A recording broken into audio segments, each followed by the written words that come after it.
Found out my husband was cheating with my sister, divorced him and went no contact with my toxic family. Years later, things took a turn. Married to my husband Ryan, 32 male, for 6 years. We have a really strong relationship, I would say.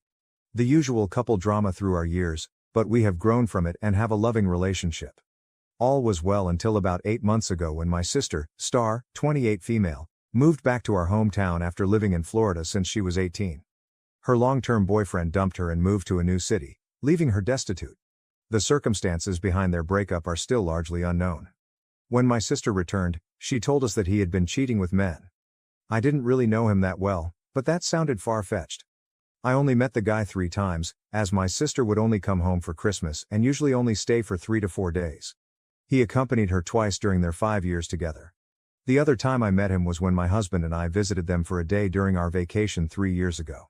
He just didn't strike me as the guy who would have a double life and just leave Star with nothing. I tried to reach out to him once but found I was blocked, so I just let it go. Star moved back in with my parents, Gina, 55 female, and Jimmy, 56 male, for the first month she was here. She struggled to find work, so I suggested that maybe Ryan could help her out. He is a higher up at his company and figured he would have some pull. He did, and she was able to get a position in his department. This is a job in her field. For some background, my sister and I have never been very close. She is the golden child, at least to our mom, and our dad is spineless when it comes to our mom. It's not super obvious, just a million little things. For example, we both got cars when we turned 16, but I got an 8-year-old Dodge Neon, and she got a 2-year-old Mitsubishi Eclipse. Her dance practices, outfits, and competitions cost thousands of dollars over the years. Some of those competitions were 6 or 7 hours away, and they never batted an eye. Meanwhile, when I would ask for $50 for a volleyball or basketball camp at the local college in our town, they would give it to me, but you would have thought I was asking them to build me my own arena. What pissed me off the most was when I was 17. I was out with my boyfriend, lost track of time, and was 15 minutes past curfew. They took my car for a whole month for that. Then, when my sister came home 2 hours late and smelled like pot the next year, she just got a stern talking to. I wasn't exactly sad when she left for college and decided to stay in Florida. Despite all of that, she began spending more and more time at our house, which at first I thought was nice, as maybe she was making the effort to be closer to me. Then I started to notice that she and Ryan were getting rather familiar with each other. They would talk about seemingly anything at length. They started having their own inside jokes. If I tried to include myself, they would say, "Just a work thing." When I asked my husband about it, he just said they had a lot in common and were working on several projects together at work. The first real red flag was that, after about a month of this, she would be at our house when I got home from work. Ryan and I have different work schedules. While he has a traditional 8 to 4:30 workday, I work 10 to 7. This was pretty often. When I asked about it, I always got, "We had some work stuff to do."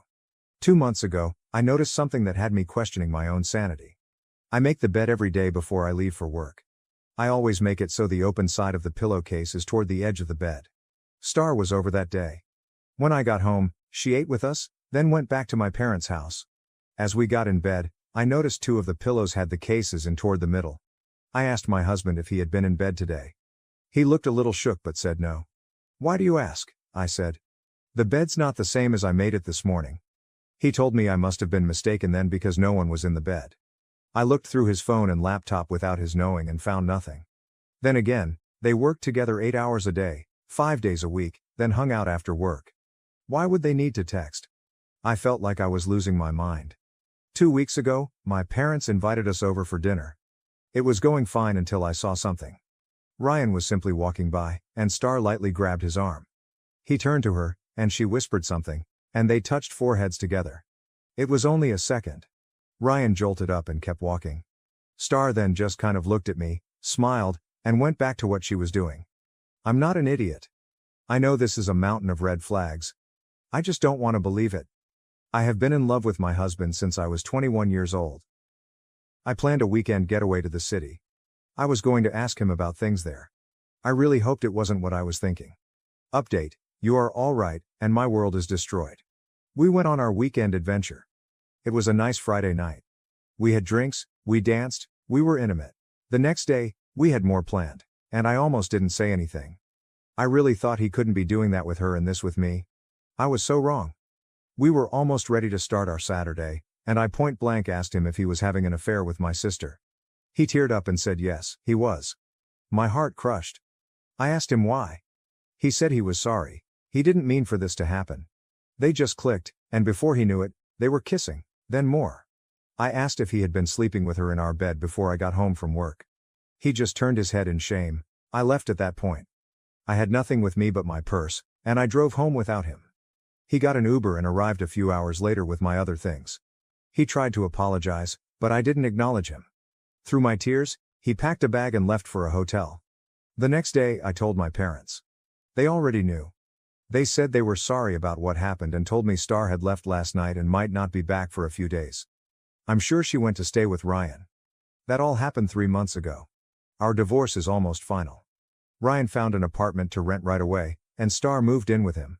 I am only contacting him in regard to our divorce. He initially said I could just have the house and the savings. I think this was guilt talking. Then, after a few days, he said that we would have to split the house. I know this was Star in his ear. I had already moved everything out of the savings into a new account, so there was no fight there. Just like that, 9 years of my life were gone. He has no idea what he is getting himself into. She is a narcissist and will throw him away eventually. Star has been exceedingly cruel during all of this. A few days after I found out, she tagged me in a Facebook post. It was a selfie of her and him, with him giving her a kiss on the cheek from behind. The caption read, "Feeling loved." It was disgusting. I logged out of my account and deleted the app off my phone. She texted me about an hour later, saying, "Sorry, sis. Didn't mean to tag you, no hard feelings, I hope we can still be close. You'll meet your soulmate someday too." I blocked her. I blocked her on everything I could think of. My parents haven't been any better. They pretended to be sympathetic in the beginning.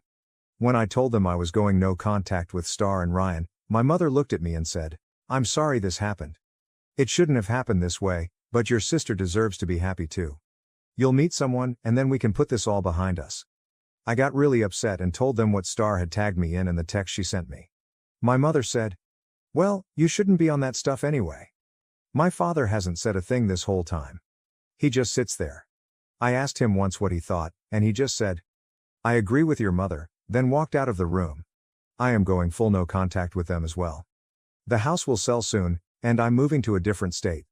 I am not telling any of my family where or when. I haven't told them that's my plan. I'm just done with all of them. I wish them all the worst. Update. Hi, everybody. I know it's been 4 years since I last updated everyone, but we had a major situation happen. I will start on giving you an update on myself. I am recently engaged. It took a lot of therapy to get myself back out there. I tried dating right away once I got settled here in Minnesota.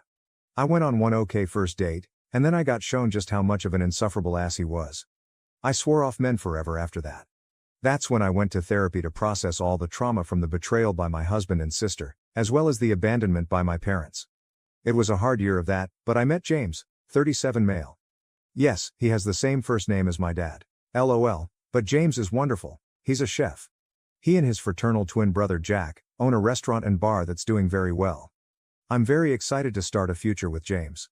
Enough about me, now I would like to tell you about the audacity my family had.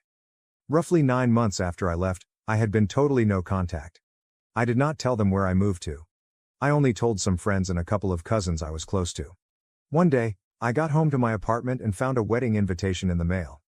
It was for the wedding of Ryan and Star. The invitation included a gross picture of them hugging in a sunflower field. There was also a letter from my parents. It basically read like this. "You need to forgive and put all this behind us. We know things didn't go the best, but we're a family, and families work through problems." They also claimed Star wanted me to be a bridesmaid, just like she was for me. What? The actual F. That letter reopened all sorts of old wounds. At the time, my therapist got a lot more business because of it. Today, I find it hilarious, but then? Not so much. I did not respond at all. The only thing I did was figure out which part of my extended family let my ex-family know my address and cut them off as well. That brings us to the most recent drama. Last week, Ryan of all people showed up at my apartment. James and I don't live together yet, but that will be changing soon. Ryan looked good. Too good. Like he was trying to look his best when he showed up. I asked, "What do you want?" He said, "I just want to talk. I'm so sorry for what I did. Star and I are divorcing. I figured out she was unfaithful our whole marriage. Surprise, surprise. I don't expect you to take me back, but we should talk and get some closure for both of our sakes. I did a double blink. He had lost his mind. I looked him right in the eye and said, "No. I give you no closure. You made your own bed.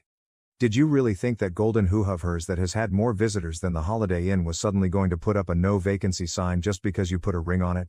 You're even dumber than I thought. I forgive nothing.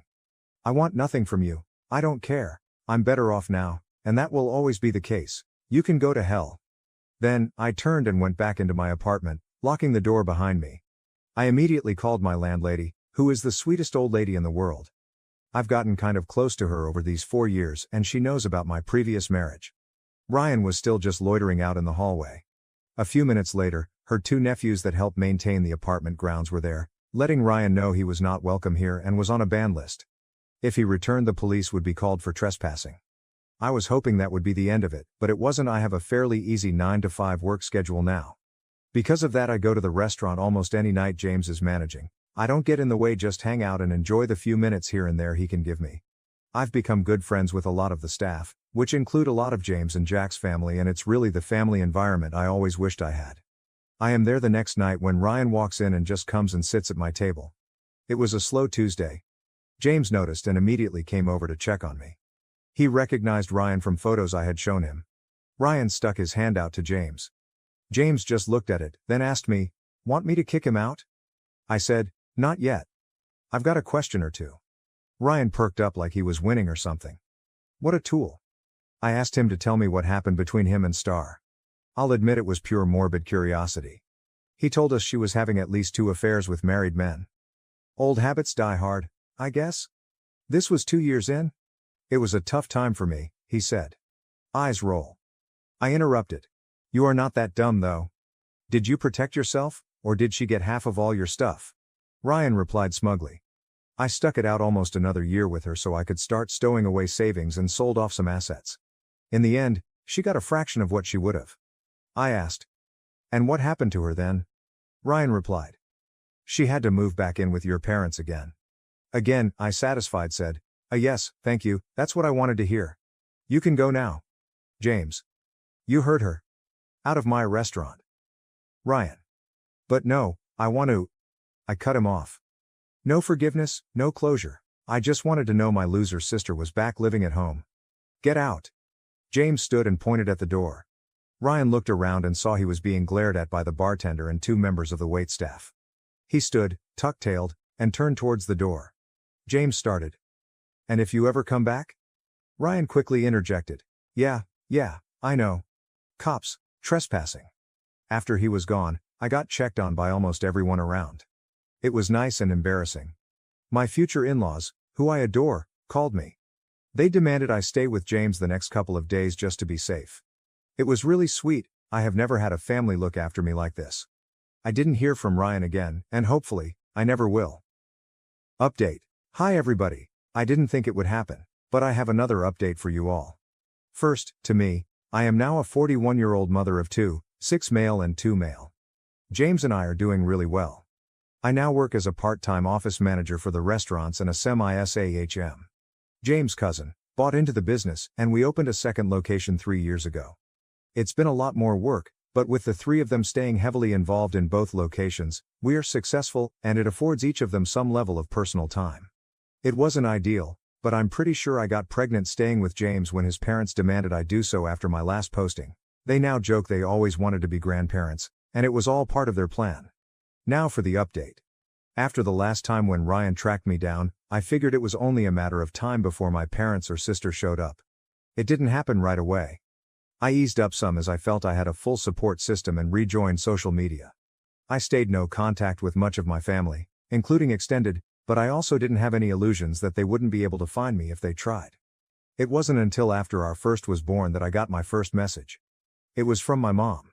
She gave a half-hearted apology, said something about forgiveness, and inquired about her grandson. I was just going to block her, but the implication that my child was her grandchild I found insulting. So, I replied, "You do not have any grandchildren. I am not your daughter, and thus my children have no relation to you. If you want grandchildren, then you should encourage Star to get out there and do what she does best. At that point, I blocked her. She made new accounts and tried contacting me for a while, but I always just declined or deleted any requests or messages. That brings me to the recent drama. I was getting bombarded with requests, messages, etc., to contact them. I read some, and it was a sob story about missing out on the grandkids' lives and wanting to make amends. I really didn't care. I had no intention of ever including them in my life again. Then the more shocking thing occurred. Star started reaching out to me. She wasn't saying much other than she very much wanted to speak to me. After this went on for about 3 weeks, I agreed to a Zoom meeting. Just me, no kids. When it started off, they kept asking to see the kids. I was steadfast. It wouldn't happen. They had 3 grandparents, and that was it. James's mom, dad, and grandma. I kind of was getting the idea that this was about something else. Star looked kind of terrible, and my parents were looking old and tired. As we started to talk, they began apologizing for everything that occurred, even Star. She said she was wrong to do what she did and that she wishes she could have her sister back. That was a laughable thought. Mom then took over and went into her usual garbage about being a family and looking out for each other. When she was done, I just looked at them and said, "Is that all you got? I'm going to go." Then they yelled for me to wait, and the facade dropped. The real reason was about to come out. Apparently, Star has been having health issues for the last couple of years. For whatever reason, her kidneys are failing, and she needs a transplant. That's why they so persistently tried to get in touch with me. A family member is the most likely to be a viable match. I asked them directly, "This is why you call me? You want me to save her? After what she did? My husband wasn't enough, now she needs a body part from me too?" My mother snapped, "Stop being like this. All of that was a long time ago." She began choking up and crying as she continued, "I get it, you hate us, but she is going to die if she doesn't get a transplant soon. Is that what you want? I know you think she wronged you in the worst way, but please, just this once, can we set that aside?" I got quiet. I wanted to see if they said more. Eventually, Dad actually started to talk. "Look, we're sorry for all that happened, but we got some pretty big problems. Between her medical bills and not being able to work, your mom and I are getting older and have our own problems. We got a lot of issues. We need you to come back to Missouri and see if you are a match, but we also could use some help, or we might lose the house." "So, you need my kidney and my money?" I said. "Don't put it like that," he replied. Star chimed in. "Please just come home. I need my big sister. I don't want to die. Can you just come and see if you're a match? If you're not, we will never contact you again." I told them I needed to think about it, do some research, and tonight I would tell them tomorrow. I ended the call and went to speak to my husband. He told me he supported me 100% whichever way I went, then asked if we should all travel as a family or if just he should come. I said no to both. I was going to go, and I was going on my own. Sure. Here's the continuation with punctuation added, keeping the original content intact. I let my former family know I would get lab results here in Minnesota, and if I was a match, I'd come there, and we could talk about everything else. Then, about a week later, I got results, and it appeared Star and I were a perfect match. I agreed to come back home to St. Charles. By the time I arrived, Star had begun to have some issues and needed to be admitted to the hospital. This got everyone off my back about meeting for dinner, as I had no intention of doing anything social with these people, especially since any time they seemed to have a free minute, my parents were inquiring if I had thought about helping them get caught up on their financial struggles. They managed to stabilize Star. I went to meet with these doctors that would do the transplant. They began going over everything with me, and I said I'd like to have this conversation with everyone. We all went to Star's room. My parents were already there. The doctor began explaining the situation. Star had maybe 6 months more without a transplant.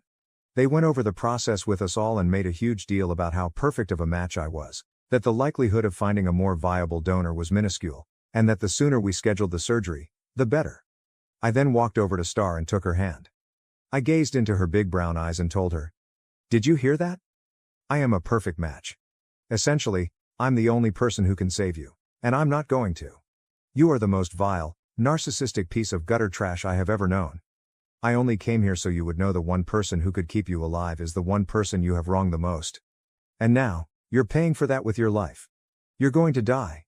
You should make peace with that." Star burst into tears, and my parents turned to accost me.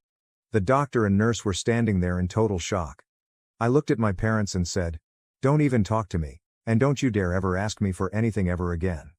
The only money I would ever spend on you would be for your funeral, under the stipulation that you be cremated, and the ashes released to me. At which point, I will promptly deposit your remains in the dirtiest John I can find. Finished, I walked out of the room and never looked back. I'm back home now, my real home, surrounded by my real family, and couldn't be happier.